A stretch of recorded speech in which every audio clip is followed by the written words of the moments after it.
ಪ್ರತಿಭಟನೆ ಅಂತ ಬಂದಾಗ ಅದು ಫ್ರೀಡಂ ಪಾರ್ಕ್ ಮಾತ್ರ ಅನ್ನುವಂಥದ್ದು ಇದೆ. ಆದರೆ ಶಾಸಕ ಹ್ಯಾರಿಸ್ ಅವರು ಅವರ ಕ್ಷೇತ್ರ ರಸ್ತೆಗಳಲ್ಲಿ ಪ್ರತಿಭಟನೆಗಳನ್ನು ಮಾಡಿದ್ದಾರೆ.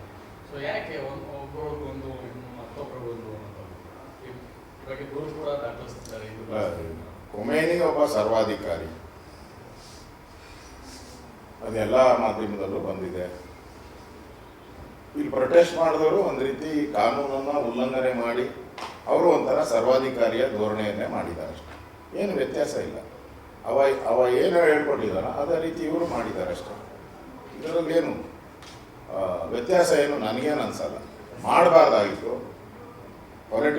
ರಿಜಿಸ್ಟರ್ಡ್ ಪೊಲಿಟಿಕಲ್ ಪಾರ್ಟಿಗೂ ಮಾಡೋಕ್ಕೆ ಅವಕಾಶ ಇಲ್ಲ ಅಂಥದ್ದನ್ನ ಇವರು ಕಾನೂನನ್ನು ಕೈಗೆ ತಗೊಂಡು ಮಾಡಿರೋವಂಥದ್ದು ಅಕ್ಷಮ್ಯ ಅಪರಾಧ. ಅವ್ರ ಮೇಲೆ ಕ್ರಮ ಆಗಬೇಕು ಅಂತ ಆಗ್ರಹವನ್ನು ಮಾಡ್ತೀನಿ. ಸಿಎಂ ಹೇಳಿದ್ದಾರೆ ಮೈಸೂರಲ್ಲಿ ಮೇಲೆ ಹತ್ಯೆ ಮಾಡಬಾರ್ದಾಗಿತ್ತು, ನಾನು ಅದನ್ನು ಅದು ಕಾಂಗ್ರೆಸ್ ಅವರ ಸ್ಟ್ಯಾಂಡ್. ಅದು ಕಾಂಗ್ರೆಸ್ ಅವರ ನಾವು ಯುದ್ಧ ಆಗಬಾರ್ದು ಅನ್ನೋ ಪರವಾಗಿರೋ ಅಂತ ಆಗಬಾರ್ದು ಅಂತ ಯುದ್ಧ ಆಗಬಾರ್ದು. ನಾವೆಲ್ಲರ ಜೊತೆ ಇರಾನ್ ಜೊತೆನೂ ನಮ್ಮ ಸಂಬಂಧ ಚೆಂದಾಗಿದೆ, ಇಸ್ರೇಲ್ ಜೊತೆನೂ ಸಂಬಂಧ ಇನ್ನೂ ಚೆಂದಾಗಿದೆ. ಯಾಕಂದರೆ ಕಾರ್ಗಿಲ್ ಯುದ್ಧದಲ್ಲಿ ನಮ್ಮ ಜಯಕ್ಕೆ ಇಸ್ರೇಲ್ ಭಾಳ ಪ್ರಮುಖವಾದಂಥ ಕಾರಣ. ಅವತ್ತು ಅಟಲ್ ಬಿಹಾರಿ ವಾಜಪೇಯಿ ಅವರ ಜೊತೆ ನಿಂತಂಥದ್ದು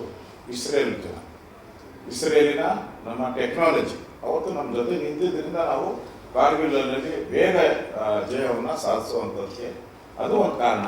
ಅದರಿಂದ ಅವ್ರ ಜೊತೆ ನಮ್ಮ ಸಂಬಂಧನೂ ಚೆನ್ನಾಗಿದೆ. ಅದರಿಂದ ನಾವು ಯಾವುದೇ ದೇಶವನ್ನು ಎರಡೂ ದೇಶದಲ್ಲಿ ನಾವು ವಿರೋಧಿಗಳಲ್ಲ.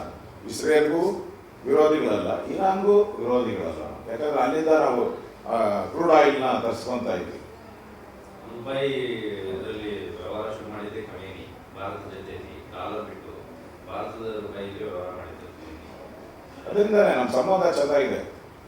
ನಾವೇನೋ ಖೊಮೇನಿಗೆ ವಿರೋಧ ಇಲ್ಲ. ನಾವು ಅವರ ಆಡಳಿತ, ಅಲ್ಲಿನ ಸರ್ವಾಧಿಕಾರಿ ಆಡಳಿತ ಅವ್ರಿಗೆ ಸಂಬಂಧಪಟ್ಟಿತ್ತು. ಆದರೆ ವ್ಯಾವಹಾರಿಕ ಸಂಬಂಧದಲ್ಲಿ ನಮಗೂ ಇರಾನ್ಗೂ ಒಳ್ಳೆಯ ಸಂಬಂಧ ಇತ್ತು, ಪ್ರಶ್ನೆನೇ ಇಲ್ಲ.